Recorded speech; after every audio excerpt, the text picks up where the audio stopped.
Hey guys, it's Robin, RsIslandCrafts, and welcome to my craft room. This is my WiP It Wednesday video where I show you what I've worked on each week, whether I just did a couple stitches, or I tore out a couple stitches on a sewing project, or I've actually worked on it enough to finish it. I have some little finishes, and I'm really close on some other things. I'm kind of excited about it this week. But here is one of the blocks that I really like on this slanted star that I showed you yesterday. I wish it showed the color better. It is showing it much darker, and it's actually like a tealy color, kind of like a peacock blue, I would call it. But that's one of my favorite blocks, so I thought I'd start out there. Before we really get into it, I want to show you something else that I've been doing this week. Now, I do a lot of reading, and I do audiobooks and stuff, but I have been looking at these scrapbooks. I've got No Scrap Left Behind, and this is from Amanda Jean Nyberg. This is Crazy Mom Quilts. She has a blog, and she's on Instagram and all that. I picked this up at my library, and I've actually been going through, and I don't normally do these with craft books, but I've been reading through the introduction and the beginning parts of it and everything. So I've been wanting to look at these books for a while, and I wanted to see what they looked like before I purchased them. And she's been showing tidbits online and stuff through her blog and everything like that. This book's been out for a couple years, I believe.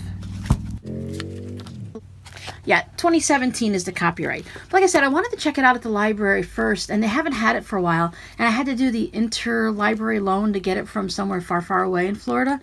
But yeah, I haven't even gotten to the patterns yet in these books, just because I've been having so much fun reading about her version, and she has a co-author in this one. This is Amanda Jean Nyberg and Cheryl Arkinson. She has a blog also, but I don't remember what her blog name is. And this one they co-authored, and it's just so much information in it and such a variety of things on the way they think about scrap quilts and how they store them and the different ways that they make them and stuff. So I've been really thrilled. Ticker tape quilt on the back. I did the ticker, I'm so rambly today, I'm sorry. I did the ticker tape quilt along that they had several years ago. It was so much fun, and I'm getting ready to make another couple quilts like this. I just really enjoyed these books, so I thought I'd just show them to you. Sunday Morning Quilts and No Scrap Left Behind. If you're into the type of scrap quilting, or you just want to read a little bit about storing fabrics and stuff, you don't even have to do scrap fabrics to store it. She has different ways to store small pieces and large pieces. Maybe go ahead and look for these at your library.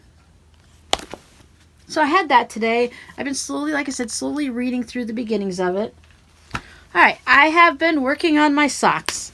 I have a couple projects that I was determined to have done before I did my WiP It Wednesday video, but it's been a week. It's been very busy. I really need to do a life update for you guys. There's a lot going on, and so I didn't get to do as much as I wanted to, but let me show you what I have done. I've done a sock. It always amazes me that I can knit a sock. You know, it's something you buy at the store. I can knit. So here's a sock for me. As I say, I don't like it too high. I believe I told you last week that I was going to try for 25 on the rib. Well, I did the 15 like I normally do, and I think it's like a mind game for me. Like my goal is 25, so when I do 15, that's perfect, because I really don't need to have this much ribbing. But if I said I was going to do 15, then in my mind, I'd probably, in my mind, when I went to do it, I'd probably like, oh, 15's too many. I'll only do like 5 or 10. So that works out really well. So there's the one sock. I'm going to call that my left sock. And on my right sock, I'm hitting that 25. I've got 10, 20, I've got like 23 stitches to hit the 25, and then I can go ahead and start the ribbing. So this is what this one looks like. This is what they look like together. These little metal things flopping around are my stitch markers. I use them to count the rows 10, 10, 10. That way I don't have to sit there and count individually, so I can make both socks almost match. So that way I can go 10, 20, 30, 40, 50, 60, and 10, 20, 30, 40, 50, 60. You get it. And then the rest of them just mark repeats up here, and I mark where my heel was. So this is where I was last week on this one, so I did get quite a bit done, unless I once again forgot to move the stitch markers. And here we are again. I'm pretty sure I forgot to move the stitch markers because that seems like an awful lot. I'm really bad at that. And it's in my turtle bag. One of my friends sent me some fabric and she asked me to make her a project bag. This is not it, but I'm going to put up a picture in a second. I wanted to make a practice one since I hadn't made one in a while, and I'm using her fabric, which is a limited amount, so I wanted to make sure if I forgot anything and I made any oops, I made it on my bag and not on hers, or with my fabric and not hers. So she actually sent me this funky fabric too. She's a lady that I've been swapping fabric and knitting for. So I got these cats, and I still have more of this green fabric because I ordered it twice from Joann's by mistake, thinking it got lost in the mail. I went with the black handle and I did green little... I have quilt batting in here, cotton quilt batting. I didn't actually quilt this. I find that if I just do a little top stitching here and a little at the top and the snaps, it all holds it in because it's just a piece here and a piece here, you know, sewn together. I'll pop up the video for the tutorials. I have 2 or 3 of them, I think, for this type of bag. Simple black on the bottom because I thought that would go good with the black background. I'm probably going to be putting this one in the shop, so if anyone's interested, go ahead and let me know down in the comments, and you can save me the trouble of actually putting it in the shop. When it comes time to put things in the shop, that's where I struggle the most, to sit down at the computer and not be crafty, to do something that takes a different form of brain power and to work through the process and all, and to sit there, it gets tedious for me. So let me pop up the picture of hers. I believe she used... I'm making 2 bags for her. One of them has thimbleberry fabrics, but I don't think this one is thimbleberries, but I could be wrong because it's not the type of fabric that I lean towards. Anyone who loves thimbleberries, you guys will know, and let me know down in the comments.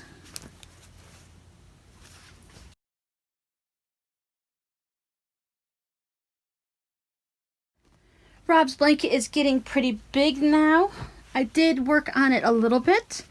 This is the top part of it. Well, I guess he could wear it any way he wants, but this is the way I think of it, as that being the bottom and this going towards the top. It's still not tall enough for him. Right now it's about 30 inches, and if I'm going for it to be 6 foot, then I still haven't hit the halfway point yet. Boy, maybe I shouldn't have measured it because that's kind of sad. Well, I'm going to actually measure it up against him to see, where it fits on his body and how he likes it. And then I'll go from there. My little socks to hold my yarn cakes is still doing really well. I don't have any cat fur on it and no tangles. So even when I get down to the very last bit, it's been holding up really well. So I have all the body parts for the dragon. I believe I showed you that. You might not have seen the head. So here's the head. And I've got the legs, the arms, and the ears, and all of that. And I've actually finished the blanket. I was hoping once again to have this project finished too this week, but I'll show you why I didn't get it completely done. So here's the blanket. Oh look, there's a little ends on it to be woven in. Yeah, right. So here are all the ends that I have to weave in before this blanket is done. This was a paid for pattern. The person I'm making for had purchased a pattern and sent it to me. I think... Well, when I do mine, I kind of do them a little different. I think this is really good because it's like, it does remind me of a dragon for some reason, like the scales and stuff. So the head will go on here, and then I'll have some spikes in the tail on the back, and then this will be the front, like how the dragon has a dark green here and then a light green here. So that'll work for like their chest plate. So it'll be really nice and all, but when you make these, when you crochet these, you go round and round and round. Now, there are some patterns, designs, depending on the yarn you're using, that you can just keep the red yarn with the yellow as you go over and then pick it up. But then you'd have to carry that yellow all the way around here. You can do something where you spin back and forth, but it leaves some obvious marks. So the way this one was written, I put in a question to the designer to see if there was something I wasn't understanding in the pattern, because she never said to like cut the yarns and start back up with the next color or anything like that. But I haven't heard back from her, so I'm not really sure what her plans were and if she did this. I know there was a couple people that complained that there was too many ends to weave in, and I kind of agree. But at the same time, you want to have this second color here to make it look like the chest of a dragon. So sometimes you just have to suck it up and weave in the ends. That's where I'm at here. I have to weave in the ends, and I have to attach all these parts, and this will definitely be done. I shouldn't say that.